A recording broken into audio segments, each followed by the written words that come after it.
Assalamualaikum warahmatullahi wabarakatuh. Kami dari tim TRM 601, Desain Media Promosi, Program Studi S2 Teknik Komputer.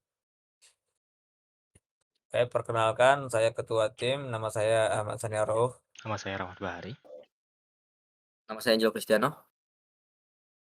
Nama saya Raffi Fariri. Nama saya Muhammad Hafiz Arsy.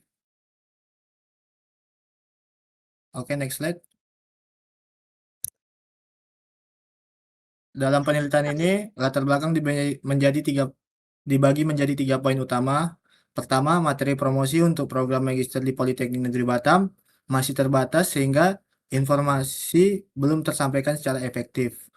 Kedua, diperlukan pengembangan materi promosi yang lebih menarik, informatif, dan efektif. Yang ketiga, media sosial merupakan platform yang ideal karena jangkauannya luas dan efektif dalam menarik calon mahasiswa. Oke, next slide. Ada 3 pertanyaan penelitian dalam studi ini. Pertama, materi promosi untuk program magister di TKO di Politeknik Negeri Batam belum optimal. Kedua, bagaimana merancang materi promosi yang selaras dengan prinsip-prinsip desain komunikasi visual. Yang ketiga, bagaimana menerapkan hierarki visual, tipografi, dan warna agar informasi lebih mudah dipahami oleh audiens. Oke, next slide. Penelitian ini memiliki 3 tujuan utama. Pertama, merancang materi promosi yang informatif. Yang kedua, menyajikan informasi mengenai program tersebut secara efektif. Dan yang ketiga, meningkatkan kesadaran masyarakat mengenai program Magister Teknik Komputer di Politeknik Negeri Batam. Oke, next. Untuk batasan penelitiannya ada 2, yaitu pertama, media promosi yang dirancang hanya berupa digital, sehingga tidak mencakup media cetak seperti brosur fisik atau spanduk. Untuk yang kedua adalah konten promosi berfokus pada informasi utama program studi S2 TKO dan tidak mencakup program studi lain seperti yang ada di Poli Batam. Untuk slide selanjutnya adalah tinjauan pustaka. Di tinjauan pustaka ada 3 jurnal yang kami ambil sesuai judul PBL kami. Yang pertama itu ada ADIS, yang kedua ada kualitatif, dan yang ketiga ada perancangan strategi kreatif, rebranding. Untuk next slide yaitu konsep dan teori pendukung. Konsep dan teori pendukung ada 3, yaitu konsep desain visual, teori komunikasi dan pemasaran, dan konsep promosi. Untuk next presentasi akan disampaikan oleh Raffi Fariri. Oke, terima kasih Rahmat.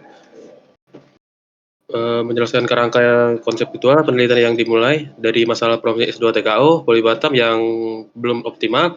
Masalah tersebut dianalisis menggunakan teori, desain visual, komunikasi, dan promosi digital. Next. Metode perancang menggunakan model ADI yaitu analisis kebutuhan, desain perencanaan, dan desain development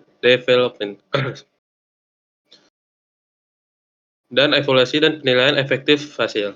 Next slide. Oke.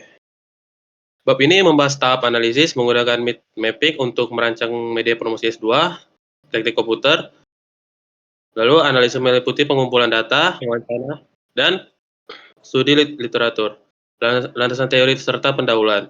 Lalu ada proses perancangan menggunakan metode EDI hingga menghasilkan media promosi yang kemudian dievaluasi. Untuk slide-nya akan dibahas oleh Angelo. Terima kasih. Baik, terima kasih Rapip. Untuk bab ketiga ada desain. Di sini ada bagian dari mood board. Di mood board terdapat 2 logo yang kita gunakan, logo Poli Batam dan logo TKO. Untuk penggunaan color palette-nya ada warna ungu, oranye, dan putih. Untuk elemennya kita menggunakan buka kurung dan tutup kurung yang menyimbolkan programming di TKO. Dan untuk fontnya kita menggunakan Sophia Pro. Di sebelahnya kita bisa melihat wireframe untuk poster dan wireframe untuk Instagram feed. Berikutnya di development ada 3 gambar di sini. Gambar pertama adalah untuk poster kami. Untuk berikutnya Instagram feed kami dan berikutnya lagi Instagram story kami. Berikutnya di implementasi kami sudah membuat thumbnail untuk sebuah video yang sudah diupload di Instagram TKO Poli Batam. Selanjutnya akan dilanjutkan oleh Rau. Selanjutnya adalah tahapan evaluasi yang merupakan tahapan akhir dari metode perancangan MD, di mana media promosi ini akan diukur sejauh mana ia mampu menyampaikan informasi yang baik, menarik perhatian audiens, dan mencapai tujuan utama promosi program studi Magister Teknik Komputer. Oke, selanjutnya. Kemudian di slide selanjutnya adalah metode pengumpulan data. Kami menggunakan metode seperti wawancara dengan klien dan manajer proyek untuk mengidentifikasi kebutuhan desain, kebutuhan isi konten, kemudian serta memahami tujuan dan arah media promosi yang akan dirancang. Kemudian kami menggunakan studi literatur seperti jurnal ilmiah, artikel, website resmi, program studi TKO sebagai landasan teori, referensi desain, kemudian informasi terkait program studi S2 Teknik Komputer Poli Batam. Selanjutnya ini merupakan timeline pengerjaan proyek kami mulai dari tahap analisis hingga tahap terakhir yaitu evaluasi, berkisar antara 14 minggu. Oke, terima kasih. Ini adalah presentasi dari tim kami. Assalamualaikum warahmatullahi wabarakatuh.